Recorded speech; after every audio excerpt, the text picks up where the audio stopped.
Africa Content TV.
kù sí àlàbọ̀ yìí ní ọ̀sẹ̀ place.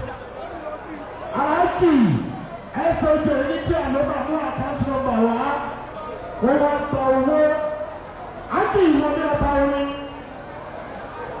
Aláàjì King Dr. Saheed Òṣùpá Olúfimá àkọ́kọ́ ọmọ ọlọ́jọ́ bí àná tó ṣe pé nǹkan ọgbọ́n ọdún kan ni. Ìwọ́n tó jẹ́ lólùfẹ́ ọmọ orin tó jẹ́ Olúfimá lápapọ̀ ní orí ọwọ́ ẹ̀ ló ń bẹ̀rẹ̀ ìṣẹ́jú báyìí. Ìbùdó Saheed Òṣùpá ló ń sí ọ̀hẹ́. Olúfimá onítọ̀ọ̀mọ́ mẹ́ta gbàgbọ́ màmá túùsì ùsì. Mọ̀mẹ́ta gbàgbọ́ màmá túùsì ùsì. Kọrin bẹ́ẹ̀ tó lò kọrin. Kọrin bẹ́ẹ̀ tó lò kọrin. Ìròyìn rẹ̀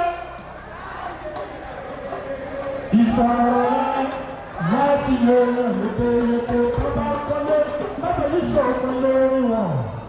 Tó bá kó mọ̀ náà ń pọ̀ fún ògbó tó bá. Àlàbọ̀ yìí lọ sọ́kè. Àlàbọ̀ yìí dà. A sì ń tọ̀